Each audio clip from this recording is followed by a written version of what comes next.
Hello, hello, hello. Watch up mga ka-viewers ng Gabriel Gisel's Vlog. Mega love shoutout. Yes, eto na naman po ako ulit. Kagaya ng sinabi ko sa inyo, yung aking mga pinansin or yung aking mga binigyan time na mga halaman ko dati na hindi ko nabigyan ng time. Tingnan nyo na ang kanilang mga itsura ngayon, guys. Well, look at them. O, diba? Eto, malapit na siyang mag-bloom. Lapit na siya. And maghahanap tayo, guys. Baka meron pang parating na bulaklak. Mamumulaklak. Ayan, meron. Wow! Here it is, guys. Ayan. Tapos sana dito sa may malaki, magkaroon din. Yes! And sahod yaman. Sabi nila sahod yaman daw ito. So, yan. Nilipat ko din siya ng pwesto, guys, kasi doon sa pinakapwestuhan niya dati is medyo sobrang hangin, so nasisira yung kanyang mga dahon, kaya nilipat ko siya dito. And yes, guys, ito din po, yan, ano nga ba ito? This is Chinese evergreen. Yan, isang pamilya ng Aglonema. Yeah. Correct me if I'm wrong sa aking pagkakabigkas. Aglonema. Also known as Chinese evergreen. Yan.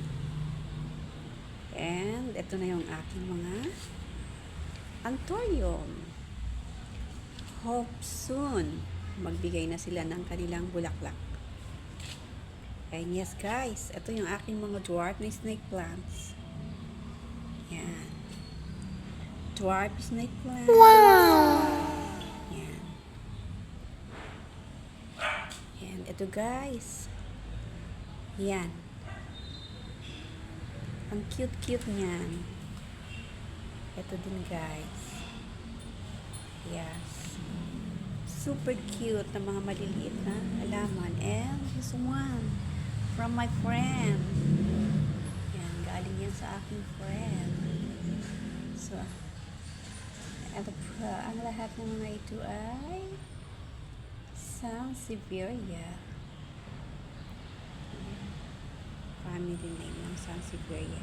Ang cute-cute nila, guys. Ang mga snake plants, yan, kagaya niyan. Also known as mother-in-law's tongue. Mother-in-law's tongue, ewan ko. Mother-in-law's tongue. Yan. At may scientific na Dracacena trifasciata. Ay, hindi ko alam kung ganun tama yung aking pagkakabigkas. So,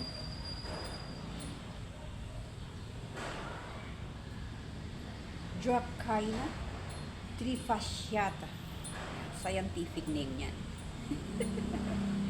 Yeah. Oh, ang ganda.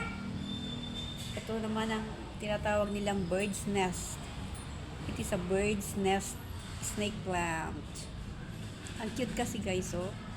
Para siyang yan. Tsaka, according sa punsoy, guys, ito ay nagbibigay talaga din siya ng good energy, positive energy. So, sa mga may company dyan, yan, maglagay kayo niyan kahit sa ang party ng inyong opisina, kasi nakakapagbigay yan ng prosperity and abundance. Low maintenance din yan, guys, kasi once a week lang siya didiligan, or kung kailan matuyo na yung kanyang lupa, saka mo lang didiligan. Yes, guys. Yan lang.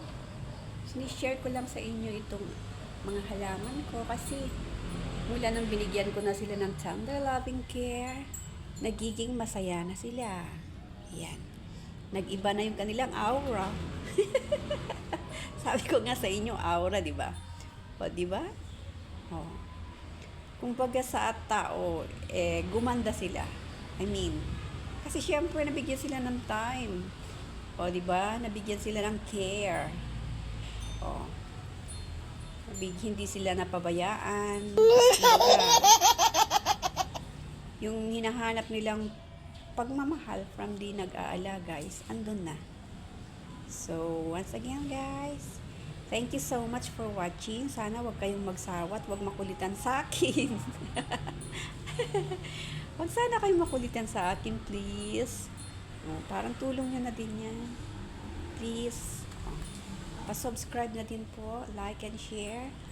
Pag nanonood po ng video, please, wag po ninyong kakalimutang i-like. Yan, malaking tulong po yan, guys. Thank you so much. God bless you all. To God be the glory. Bye-bye.